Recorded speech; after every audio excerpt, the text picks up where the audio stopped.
And it was kind of inconvenient because they presidential motorcades are crazy. They shut down the whole city, and you can't park your car on the street. And I'd have to run out in the snow with my pajamas on to get my car before they towed it away because they'd say the president's coming today, and they never told you, right? They didn't tell you what time he's coming or anything. But one day I saw his big motorcade come down, and I was kind of proud. I thought that was kind of cool. I was like, okay, look at this black man rolling presidential. How cool is that? And he literally had I counted the number of cars and vehicles. I There were like 37 vehicles in the motorcade. It was the craziest thing I ever saw. I saw two limousines. I remember seeing a bunch of motorcycles, two ambulances, a couple of fire trucks, big SUVs with guys with AK-47s hanging out the windows, ready to, ready, just waiting for you to start something, right? And it was amazing. It was amazing. But anyway, so I think that Roland Martin rise, when he ended up on CNN for a little while until I guess whatever happened, they parted ways.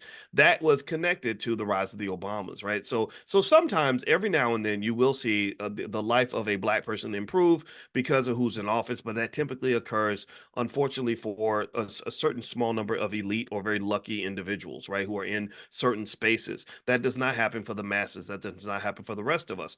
So the big question would be, in my view, what happens to the rest of us? What are we going to do for the masses? Give me a yes or no. Have you seen any example where the masses of black people have just their wealth has dramatically increased because somebody new got elected to the White House? Don't make it a Democrat or Republican thing. Just either party, Democrat or Republican. Have you ever seen a time where black wealth suddenly just shot up by 20% or something because of a certain person that was in office? Has that ever happened? I can't think of a time like that. And if there is one, then let me know. But I could be wrong. But I've never seen that before. So what I think about is not so much the football game of Democrat versus Republican. Again, I always tell you I don't care who you vote for because I don't believe it's going to make a difference. Honestly, we had a Trump presidency. The black folks that were struggling under Trump were probably still struggling under Biden. The ones who were doing well under Trump were still doing well under Biden. And that's because there's two types of variables. When we would write research papers on finance back when I was in grad school and at Syracuse, there were two types of risk, if you will, and they were also defined as two types of factors that could drive the value of an asset. There were two factors that would drive. By the way, somebody says they can't hear me. Renard says he can't hear me. Can everybody hear me? Give me a quick yes and let me know you can hear me. I want to make sure I'm coming through okay. Okay, I'm sorry, Renard.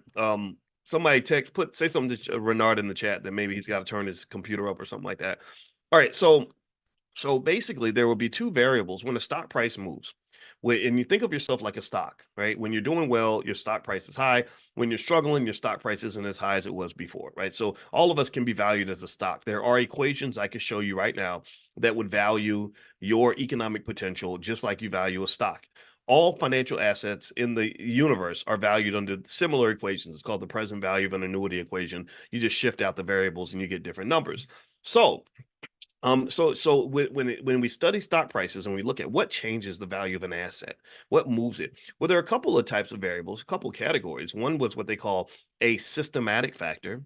That's broad. That affects everybody. That's the rising tide that supposedly lifts all boats. That's the economy. When the economy does bad, a lot of people's economic situation goes down because everybody's struggling. The Great Depression led to a lot of people struggling, although there were some people who did not struggle, right? And that gets to the second category in terms of factors that can move a stock price. And that second set of factors will be what they call idiosyncratic. Now, idiosyncratic factors, let me explain what that means. You'll get this in 1 second. Don't be intimidated by the word at all. Idiosyncratic pretty much means stuff that relates to you specifically.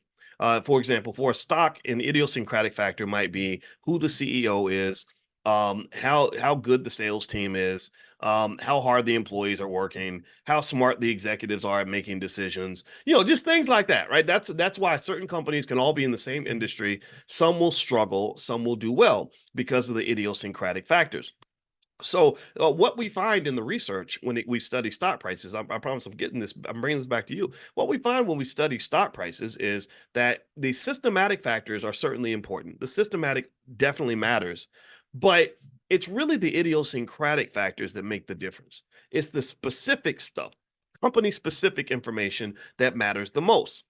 That's why Martha Stewart went to prison and has to do TV shows with Snoop Dogg because she had company specific idiosyncratic information about a particular company and traded on that information, which is illegal. Okay.